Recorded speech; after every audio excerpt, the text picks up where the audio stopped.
Hi, welcome to Learning Spark. My name's Jennie. Today we're going to be talking about receptive language. Receptive language is the ability to comprehend language. So that's taking in language and understanding it. As you're evaluating your child's use of receptive language, please consider the following questions. Does your child respond during conversations, songs, and stories? Can your child follow 1- and 2-step directions? Can your child understand grade-level vocabulary? Can your child understand the difference between questions and statements? In order to develop these skills, I would recommend number 1, that you talk. Language is all about speaking and listening. So, in order to develop their receptive language skills, you're going to need to talk a lot. Another thing that I would recommend doing is singing. Singing is another form of talking, but it's oftentimes more engaging for children and it's more exciting for them. It keeps them interested in moving forward with what you're talking about. Another thing that you should definitely utilize is reading. Of course, reading.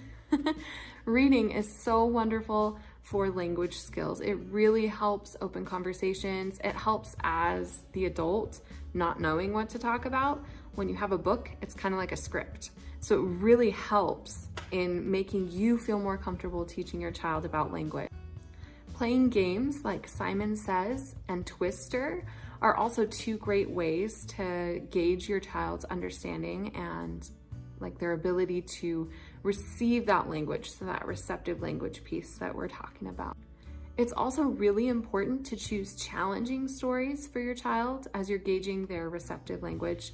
If it's not challenging enough, children often turn off and don't really engage in any sort of academic behavior to demonstrate their understanding. So it's really important that the stories that you're talking about and reading, and that they're all very challenging stories that are very applicable and interesting to your child. And one other thing you can do to develop your child's receptive language is to practice sequencing.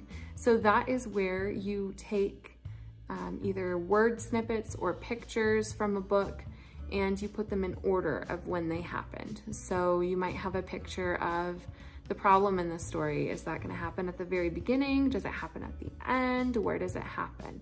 And doing that really helps children kind of talk about what they know and be able to express themselves, and that's going to help you gauge their receptive language as well. Now, why does all of this matter as you prepare your child for kindergarten? It matters so much. I can't possibly express that enough. Now, to be specific, I'm going to refer to my list here of the kindergarten standards that are applicable to receptive language. So the first one on my list is listening standard kindergarten number 1D. And 1D says that your child needs to understand question words like who, what, where, when, why, and how. So that is part of receptive language, is being able to understand those questions and also to give those answers. But that's not part of that standard. That's just something that comes up soon. So another standard that's super applicable to receptive language is called the writing kindergarten standard number 1. That one says to use drawing, dictating, and writing to share opinions of books. That comes into play very quickly with receptive language. As you're trying to understand what they are getting out of it, you're going to be able to see that in their writing as they express themselves there. Another standard that's applicable to this is called Speaking and Listening Kindergarten Standard number 6. Standard number 6 talks about speaking audibly to express your thoughts, feelings, and ideas. So your child needs to be able to do that. That is quite the challenge for some students. But speaking audibly to express their thoughts, feeling, and ideas is super crucial for students and children entering kindergarten, even just on a social level, or on a behavioral level, or an emotional level. Being able to express themselves, even outside of the realm of academics, is so important for children to learn as they're growing. And it's very, very important that you begin teaching them that skill in the home. So we're gonna cover that with receptive language. And one more standard I wanted to talk about was writing kindergarten standard number 3, which says to use drawing, dictating, and writing to narrate the events in the order that they happen. So we were just talking about sequencing.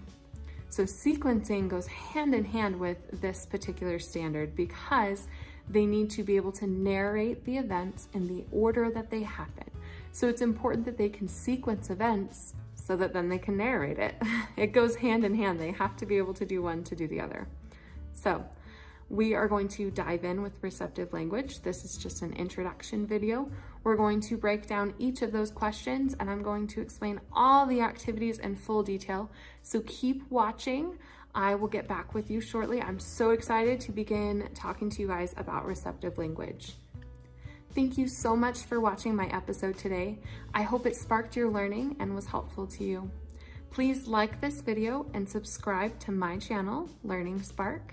Don't forget to turn on notifications so you get the latest updates on all of my videos. Thank you again for watching today, and see you soon.